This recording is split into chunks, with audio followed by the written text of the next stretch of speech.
नमस्कार, मैं नवीन जायसवाल 4PM राजस्थान में आपका स्वागत है।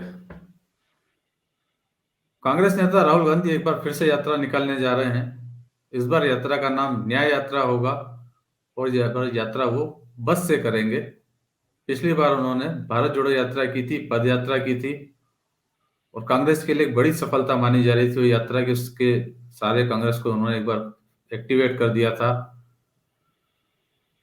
हालांकि जो विधानसभा चुनाव हुए उसके बाद में यात्रा के दौरान ही कर्नाटक में और हिमाचल में कांग्रेस को सफलता मिली, तेलंगाना में सफलता मिली, लेकिन मध्य प्रदेश, राजस्थान और छत्तीसगढ़ के अंदर कांग्रेस की हार के बाद उस यात्रा के प्रभाव पर भी सवाल उठाए जाते रहे।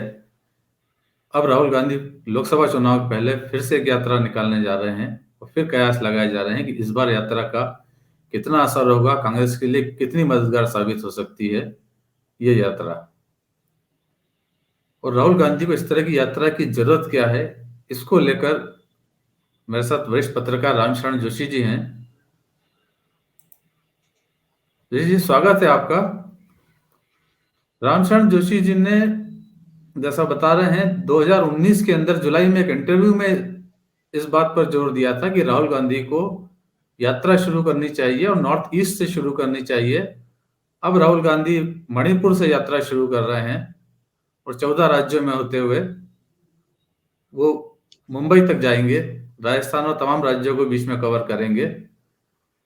जोशी जी, आप जो चाह रहे थे, जो आपका सुझाव था, राहुल गांधी वो कर रहे हैं, आपने क्या सोचकर कहा था कि राहुल गांधी को नॉर्थ ईस्ट से यात्रा शुरू करनी चाहिए? देखिए, पहले बात तो ये समझ लें कि हमारे देश में यानी भारत में प्राचीन काल से ही पद यात्राओं का महत्व रहा है। अगर हम लोग मिथकीय रामायण के नायक रामचंद्र, भगवान रामचंद्र को लें तो उन्होंने भी पद यात्रा की थी, अयोध्या से लेकर के और काफी दूर तक थी। तो पद यात्राओं का एक हमारा महत्व रहा। इसमें बौद्ध काल में भी पद यात्रा, भगवान बुद्ध ने पद यात्रा की। तो ये यात्राओं का एक जबरदस्त महत्व रहा। फिर आधुनिक काल के अंदर भी जैसे अपन महात्मा गांधी को लें तो उन्होंने दांडी मार्च निकाला। विदेशों में भी रहा, जैसे कि माओ से तुंग ने एक लॉन्ग मार्च, लंबी यात्रा की थी, कई हजार किलोमीटर की। तो ये यात्रा का महत्व हमारी एशियाई समाज में बड़ा जबरदस्त रहा है। अब हम आते हैं राहुल गांधी पर। देखिए, राहुल गांधी कांग्रेस के, मैं उनको मानता हूँ, एक अघोषित नायक हैं। अब वो क्योंकि देश के अंदर जो बड़ी फर्स्ट पॉलिटिकल फैमिली मानी जाती है वो गांधी मानी जाती है और उसकी विरासत को आज राहुल गांधी ने संभाल रखा है। तो जब 2019 में जब कांग्रेस की जबरदस्त हार हुई, यानी कोई खास फायदा नहीं हुआ। 2014 में उनको 40 कुछ सीटें मिली थी, इसमें 50-52 सीटें मिल गई। यानी इतनी सीटें भी नहीं मिली कि लोकसभा में प्रतिपक्ष का नायक, ये नेता बन जाए कांग्रेस, ऐसा भी नहीं मिला। तो 52 सीटें मिल गई। तो हमने कहा कि जब तक, मैंने सोचा कि जब तक अगर ये राहुल गांधी भारत की यात्रा नहीं करते हैं, भारत की आत्मा को नहीं समझते हैं, भारत के जन जन तक नहीं पहुंचते हैं, तब तक कांग्रेस का एक तो रिवाइवल बहुत मुश्किल है। और आप जानते हैं कांग्रेस संगठन लगभग लचर की स्थिति में था उस जमाने में। आज भी कुछ बहुत अच्छा मैं नहीं मानता हूँ, उस जमाने में था।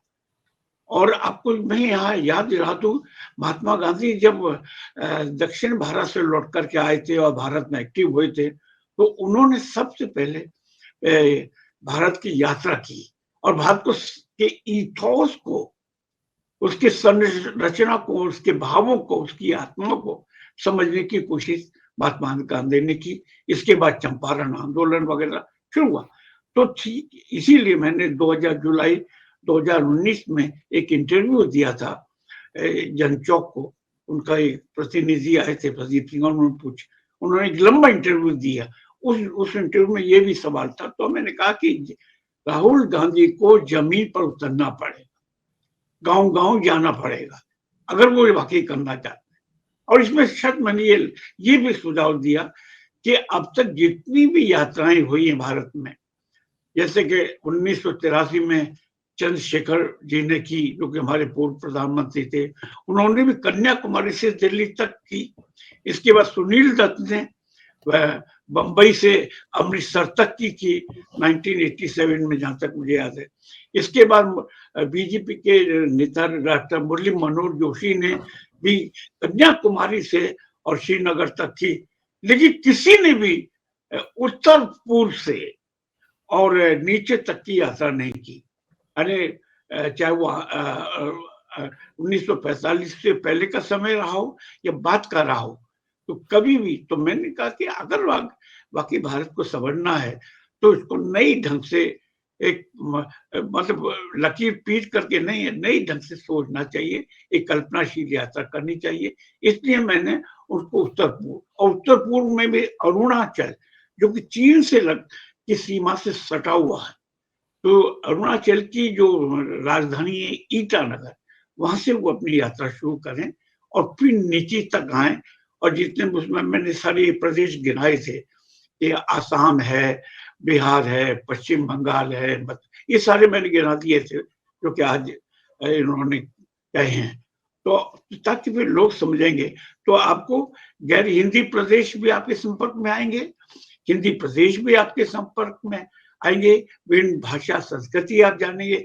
फिर भारत में कांग्रेस के क्या है, क्या करना है, भारत में किस ढंग के परिवर्तन लाने हैं, बदलाव लाने हैं, तब वो एक प्रामाणिक ढंग से राहुल गांधी सोच पाएंगे।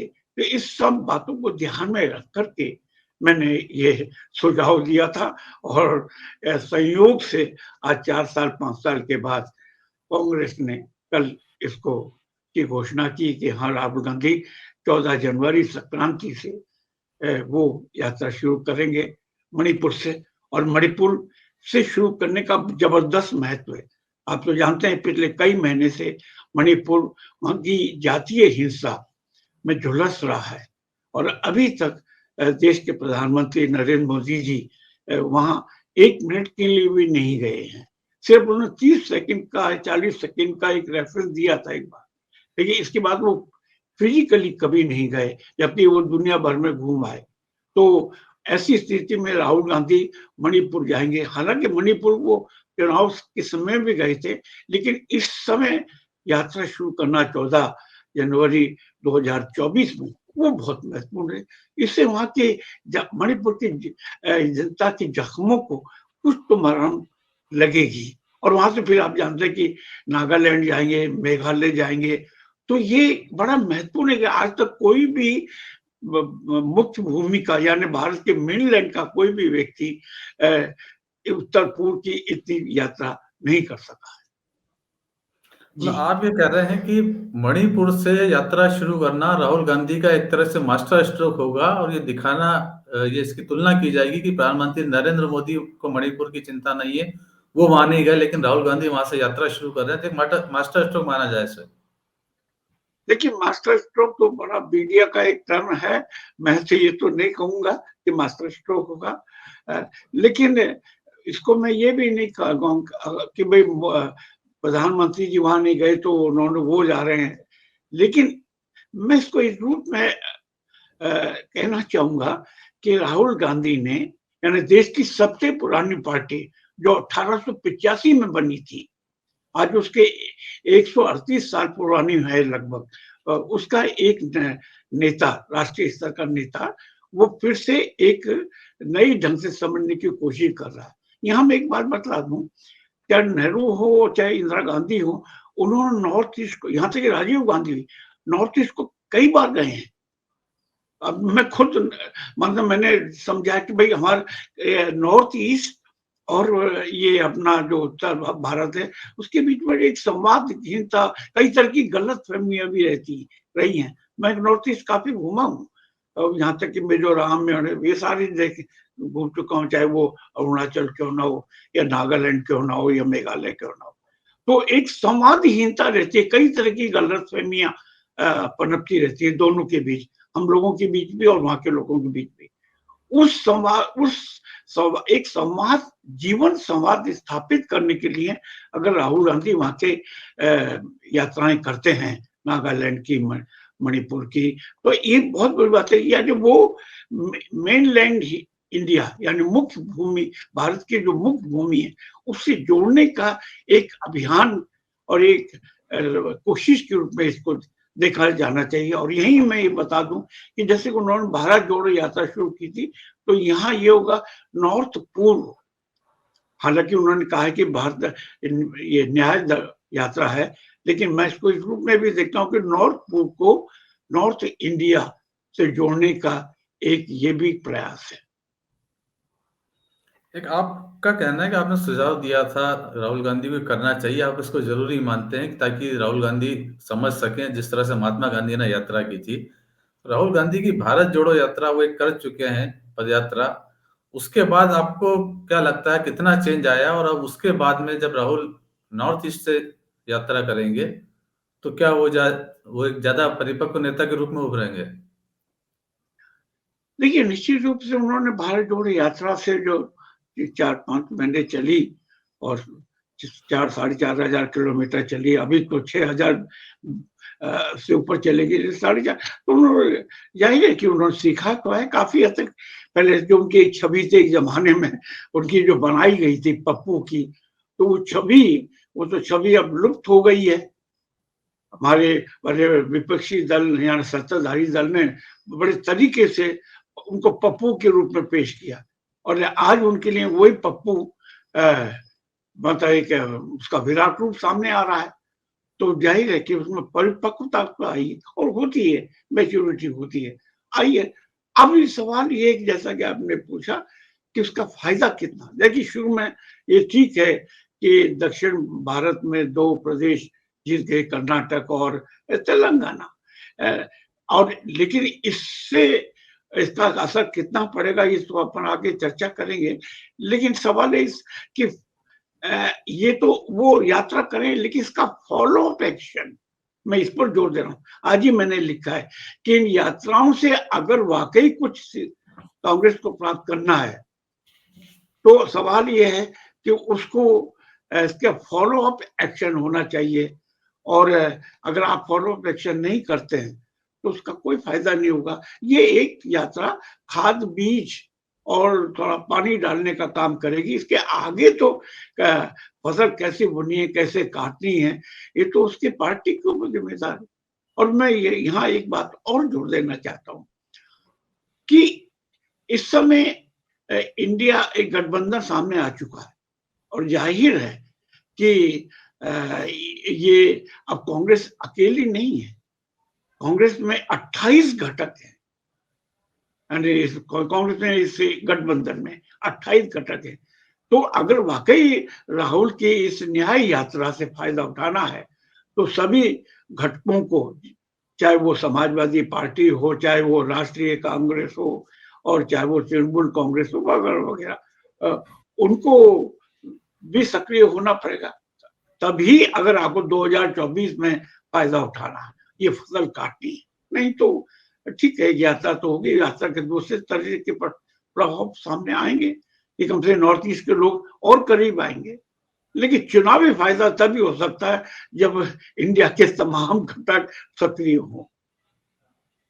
जी, अभी जो ये न्याय यात्रा का जो रूट तैयार हुआ है, बताया जा रहा है कि 355 लोकसभा सीटें कवर करेंगे। उसके अंदर कांग्रेस की सीटें सिर्फ 14 सीटें हैं, ये जो 14 राज्य में वो कवर करेंगे। तो इसका मतलब ये है कि कांग्रेस से ज्यादा ये जो गठबंधन के दूसरे सहयोगी है, इंडिया गठबंधन के लिए, उन राज्यों से भी निकलेगी और उनके लिए भी ज्यादा मददगार साबित होगी इंडिया गठबंधन के लिए। बिल्कुल आपने सही कहा। मैंने तो अभी थोड़ी देर पहले कहा था कि कांग्रेस की सीटें कुछ चंद हैं, उसकी सीटें उधर दक्षिण भारत में हो सकती है ज्यादा, लेकिन इसमें तो चंद ही। सबसे ज्यादा फायदा तृणमूल कांग्रेस को हो सकता है, समाजवादी पार्टी को हो सकता है, आरजेडी और जेडीयू को हो सकता है। तो जो घटक के जो प्रमुख गठबंधन के जो प्रमुख घटक हैं इस तमाम क्षेत्रों में, उनको फायदा होगा। इसलिए मैंने अभी कहा कि अकेले कांग्रेस से काम चलने वाला नहीं है। घटक के सभी बड़े नेताओं को और खास तौर से वो जमीनी कार्यकर्ताओं को सक्रिय करना पड़ेगा, तभी वो 1 to 1 फाइट, क्योंकि अभी सीट शेयरिंग की बात सामने नहीं आई है। एक ऐसा, क्योंकि अगर सीट शेयरिंग के बारे में नीति स्पष्ट हो जाती है, क्योंकि अभी नीति स्पष्ट नहीं हुई है, तो यही है कि इसकी जिम्मेदारी घटकों पर पड़ेगी। तो ये मैं समझता हूँ कि इससे कांग्रेस से ज्यादा फायदा इन घटक पार्टियों को होना चाहिए, बशर्ते कि वो सक्रिय हो और ईमानदारी से इसमें मदद करें। तो ये जो टाइम चुना गया है, राहुल गांधी 14 जनवरी से यात्रा शुरू करेंगे और अयोध्या में जो राम मंदिर में प्राण प्रतिष्ठा समारोह हो रहा है वो 22 जनवरी को है और अभी से वो एक रफ्तार पकड़ चुका है। बीजेपी ने पूरी तरह से इसको कैप्चर कर रखा है। बीजेपी, ऐसा लग रहा है कि ये बीजेपी का कार्यक्रम है, पूरी पार्टी इसमें एक्टिव है, जगह जगह कार्यक्रम आयोजित किए जाएंगे उस दौरान भी, उसके बाद में भी फिर सांसद अयोध्या की यात्रा कराएंगे आम लोगों को। ऐसा लग रहा है कि एजेंडा लोकसभा चुनाव को लेकर बीजेपी का भी सेट है और अब राहुल गांधी की न्याय यात्रा का क्या कितना तवज्जो मिल पाएगी इस दौरान, राहुल गांधी कितना ध्यान आकर्षित कर पाएंगे इस बीच में? देखिए, ये राहुल गांधी की करीब 1 सप्ताह पहले यात्रा शुरू हो रही है, अयोध्या राम जन्मभूमि के उद्घाटन से पहले। अब आपने जो सवाल किया है इसमें कहां तक, क्योंकि एक ये यात्रा में एक में खास बात ये है इस यात्रा में कि ये मिश्रित यात्रा होगी, हाइब्रिड जिसे ये मिश्रित भी होगी और बसों में भी होगी कि जहां बस्तियां, घनी बस्तियां होंगी, शहर होंगे, वहां पैदल चलेंगे और बाकी का फिर वो जंगल वगैरह होंगे, सुनी सड़कें होंगी, वहां को कार से होंगे। अब वो देखना ये होगा, जो अभी कार्यक्रम आया नहीं है, मैंने देखा भी नहीं है, कि वो हिंदी प्रदेशों में कब पहुंचेंगे, कि क्योंकि हिंदी प्रदेश की शुरुआत हो जाती है पश्चिम बंगाल के बाद फिर बिहार के बाद उत्तर प्रदेश, मध्य प्रदेश और ये झारखंड वगैरह होंगे। तो अब इसका देखिए, राम जन्मभूमि एक भाजपा का, ये तो मान के चलिए, ये उनकी सबसे बड़ी तुरुप चाल हमेशा से रही है और उसी से उनको 2014 और 2019 में एक सत्ता प्राप्त हुई है। ये उनका एजेंडा शुरू से घोषित था, उसमें उन्होंने कभी छुपाया नहीं। 3 चीजें उनकी रही हैं, राम जन्मभूमि, कृष्ण जन्मभूमि और काशी का। तो अब उन्होंने कृष्ण जन्मभूमि मथुरा का वो भी शुरू कर दिया है, ये भी वो भी विवाद सामने आ गया है। और इसके बाद बनारस में जो काशी का है उसका भी विवाद सामने आ गया है। तो उन्होंने अयोध्या के साथ 2 उप बातें और जोड़ दी हैं और उसको वो ये बिल्कुल निश्चित रूप से चुनाव तक जीवित रखना चाहेंगे, इसमें कोई 2 राय नहीं है। लेकिन सवाल ये है कि इसका आम जन पर हिंदी प्रदेशों के बाहर कितना असर पड़ेगा। मेरा ऐसा मानना है कि हिंदी प्रदेशों में तो उनका असर रहेगा, लेकिन संपूर्ण असर रहेगा और वो सारी की तमाम सीटें, जैसे उत्तर प्रदेश में 80 सीटें वो प्राप्त कर लेंगे, ऐसा मैं मान के नहीं चलता। इस समय भी 80 में से उनके पास 60 और 62 सीटें हैं और हालांकि वो कह रहे हैं कि हम 80 की 80 लेंगे, लेकिन वो बिल्कुल असंभव है, तो ये मैं मान के चलता हूँ। मध्य प्रदेश जैसे राजस्थान में 25 सीटें हैं, इस बार इस समय भी उनके पास 25 सीटें हैं, तो मतलब चरम है। अच्छा, वो मध्य प्रदेश हो या राजस्थान हो, मैं ये मानता हूँ कि राम जन्मभूमि एक ऐसा एक चली हुई कारतूस है, उसके बाद उसका जो संपूर्ण हो जाएगा तो मैं नहीं समझता उसका बहुत ज्यादा प्रभाव, क्योंकि इसी बीच बहुत सारी बातें सामने आ गई हैं। बेरोजगारी का मुद्दा सामने है, महंगाई का मुद्दा सामने है, और मैं अभी कल ही देख रहा था कि मध्य प्रदेश में जो कहा गया था कि गैस सिलेंडर 450 या 500 में मिलेगा, वो 1 या 2 बार मिला, इसके बाद अभी तक नहीं मिला और अभी तक इंतजार कर रहे हैं। तो मतलब वो वादे कितने पूरे कर पाएंगे, ये इससे जुड़ा है। देखिए, धर्म का महत्व अपनी जगह है, देखिए, इसके साथ साथ जो जिंदगी से जुड़ी जो बुनियादी समस्या है उनका महत्व है।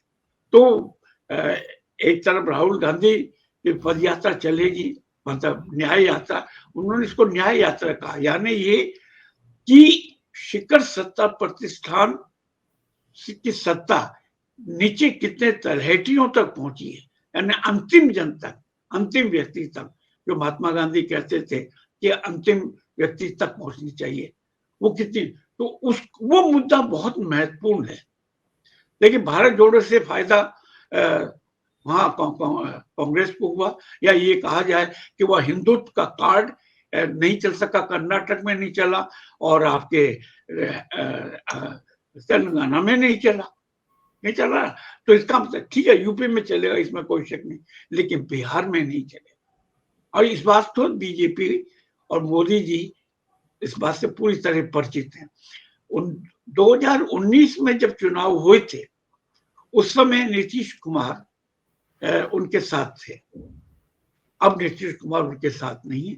हो सकता है कि इंडिया गठबंधन में उनको बहुत जल्दी ही एक महत्वपूर्ण पद मिल जाए, कौन जानता है, इसकी बातें चल रही हैं। तो इतना मैं आपको बता दूं, यूपी में तो फायदा होगा बीजेपी को, लेकिन इसके साथ साथ बिहार में उनको कोई फायदा, इससे राम जन्मभूमि से कोई फायदा होने वाला नहीं है। लेकिन इधर समाजवादी पार्टी काफी सक्रिय हो गई है, क्योंकि वो भी इंडिया गठबंधन के एक सदस्य है।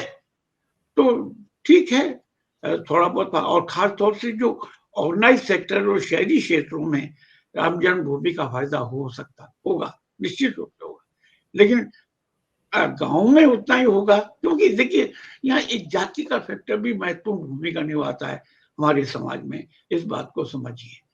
तो पहली जैसी स्थिति, यानी 62 या 64 सीटें जो उनको 2019 में मिली थी, इस बार भी उतनी मिलेंगी, मैं ऐसा मान के नहीं चलता। मेरे जहां तक मेरा अनुमान है, सीटें घटेंगी राम जन्मभूमि मंदिर के निर्माण के बावजूद। जी, एक अंतिम सवाल जोशी जी, पिछली बार जब राहुल गांधी ने यात्रा निकाली थी, जी, भारत जोड़ो यात्रा, तब उन्होंने कहा था कि ये राजनीतिक यात्रा नहीं है, तो उसे राजनीतिक यात्रा मानने से उन्होंने इनकार कर दिया था। अब की बार यात्रा का स्वरूप क्या रह सकता है, क्योंकि अब तो लोकसभा चुनाव भी देखिए, सामने खड़े हैं। लेकिन उम्मीन जी, ये उनका कहना था, लेकिन मैं ये देखिए, राजनीति, जब आप राजनीतिक पार्टी के मेंबर हैं, तो मैं ये कहूं कि साहब आप राजनीति से अलग हैं, मैं ऐसा मान के नहीं चलता। लेकिन राजनीति क्या होती है, राजनीति का जो दार्शनिक पक्ष है उसको समझने की जरूरत है। राहुल गांधी ने इसके साथ साथ एक शब्द और जोड़ा था, वो भी मैं आपको याद दिला, वो था कि ये हमारी विचारधारा का संघर्ष है। राजनीति को उन्होंने चलिए सेकेंडरी रख दिया, शब्द, इस शब्द को, लेकिन उन्होंने उसके साथ जोड़ दिया कि हमारा बीजेपी से जो लड़ाई है वो आइडियोलॉजिकल है। और जब आप वैचारिक संघर्ष की और वैचारिक लड़ाई की बात करते हैं, तो राजनीति उसमें आती है, क्योंकि राजनीति के बिना आप वैचारिक लड़ाई नहीं लड़ सकते। तो राजनीति अल्टीमेटली, किसी भी राजनीति का, चाहे वो दक्षिणपंथी हो, मध्यम मार्गी हो या वामपंथी हो, उनका अंतिम लक्ष्य होता है कि राज्य के सत्ता पर अधिकार जमाना और उसके हिसाब से अपनी विचारधारा के अनुसार जो बनाई गई नीति कार्यक्रम है वो लागू करना। तो आज चूंकि सबसे बड़ा जो चुनौती बीजेपी और मोदी जी से मिल रही है वो ये है कि लोकतंत्र और संविधान की जो संस्थाएं हैं वो बिल्कुल उसका ट्रिवियलाइजेशन हो गया है, बहुत ही मतलब उनको हल्का बनाया जा रहा है। और एक निर्वाचित तानाशाही सामने दिखाई दे रही है। लोग, बुद्धिजीवी ये भी कहते हैं कि एक सॉफ्ट फासिज्म की प्रवृत्तियां उभर रही हैं, और राज की जितनी भी संस्थाएं हैं उनका इस्तेमाल, चाहे वो ईडी हो, सीबीआई हो। मतलब एक सवाल तो मैं आपसे सभी से पूछना चाहूंगा कि अभी तक जितनी ईडी के छापे पड़े हैं, जितने भी लोग गिरफ्तार हुए हैं, वो विपक्ष द्वारा विपक्षी नेताओं के साथ क्यों? क्या ये मान के हम चले कि संघ और बीजेपी के सारे नेता ईमानदार हैं? तो फिर एक सवाल उठेगा कि उनके यहाँ जो कांग्रेस जिन नेताओं के खिलाफ बीजेपी लड़ती रही है, और वो जब वो कांग्रेस में चले जाते तो उनके सारे पाप सॉरी बीजेपी में चले जाते उनके सारे पाप धुल जाते। जैसे मसलन असम कर लीजिए, असम के मुख्यमंत्री के खिलाफ ये आंदोलन करती रही है बीजेपी, और जैसे ही वो शामिल हुए बीजेपी में और मुख्यमंत्री बने, ईडी वगैरह सब गायब हो गए। और ठीक यही तृणमूल कांग्रेस के जब नेता जिनके खिलाफ बीजेपी ने आंदोलन किया और वो जब बीजेपी चले गए तो वो सब शांत हो गए। और आज जो जैसे वेस्ट बंगाल विधानसभा में जो प्रतिपक्ष का यानी बीजेपी का नेता है, वो पहले तृणमूल कांग्रेस में थे और उनके खिलाफ बीजेपी ने आंदोलन किया था उनके भ्रष्टाचार को लेकर के, तो अचानक कैसे हो गया? तो ये जो दोहरी सत्ता का जो विभक्त ये दोहरा चरित्र है, ये बड़ा घातक होता है लोकतंत्र के लिए और संविधान के लिए। तो मैं ये समझता हूं कि ये इसलिए एक विचारधारा की एक लड़ाई राहुल गांधी कहते कि भाई ये सामान्य सत्ता प्राप्ति की नहीं। और मैं एक बात यहाँ ऐलानिया कह सकता हूं कि राहुल गांधी अगले साल प्रधानमंत्री नहीं बनेंगे, यानी क्योंकि उनकी लड़ाई एक दूरगामी है। ये जो भारतीय हो सकता है कि वो और भी कोई बड़ा इस यात्रा जब मार्च में खत्म हो जाए तो अगले इसकी बात और भी करें, क्योंकि वो बार बार इस बात को जोर दे रहे हैं। और यही मैं याद दिलाना चाहूंगा कि उन्होंने जब वो कांग्रेस के अध्यक्ष पद पर थे तो उन्होंने एक इंटरव्यू दिया था रिपब्लिक के अर्णब गोस्वामी को, उस समय वो टाइम्स ऑफ इंडिया में हुआ करते थे। उन्होंने उस समय साफ साफ कह दिया था कि हमको एम्पावर करना है सामान्य व्यक्ति को, महिलाओं को, छात्रों को, किसानों को, मजदूरों को एम्पावर करना है। तो ये सशक्तिकरण का जो अभियान है या ये कहें अनुष्ठान है, वो चुनाव को हारने जीतने से तय नहीं होता है, उसके आगे भी चलेगा। तो मैं ये मान के चलता हूं कि राहुल गांधी के पास समय है, अभी एज उनके साथ है, शक्ति उनके साथ है, तो वो इंतजार कर सकते हैं, ऐसा मेरा मानना। इसलिए ये बेसिकली वाकई विचारधारा की लड़ाई है।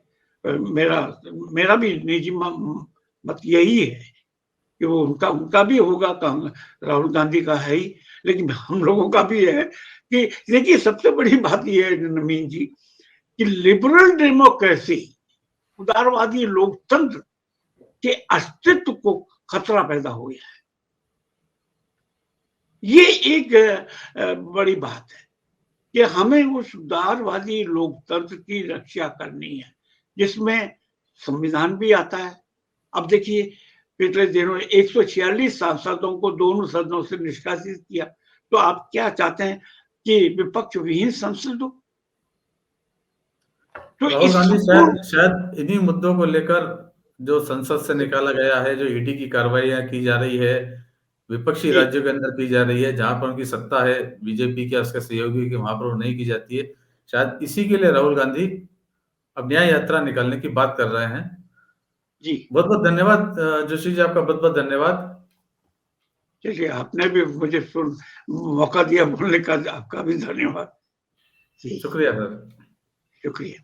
राहुल गांधी की न्याय यात्रा जिन राज्यों से निकलेगी उसके अंदर कांग्रेस की सीटें कम है, लेकिन गठबंधन के सहयोग के लिए एक अच्छा मौका है कि गठबंधन के सहयोगी, यदि जो इंडिया गठबंधन के सहयोगी है राहुल गांधी की यात्रा से पूरी तरह जुड़ते हैं तो उसका फायदा उन्हें जरूर मिलेगा, ऐसा रामशरण जोशी जी का भी कहना है। आप क्या सोचते हैं, यदि किस तरह की होगी राहुल गांधी की यात्रा, कितनी मददगार हो सकती है देश की राजनीति के लिए? तो कमेंट बॉक्स में कमेंट जरूर कीजिएगा। इस वीडियो में इतना ही। अंत में एक बार फिर आपसे यही कहना है कि 4PM राजस्थान चैनल को सब्सक्राइब जरूर कीजिए और इस वीडियो के लिंक को जितना हो सके शेयर भी कीजिएगा। नमस्कार।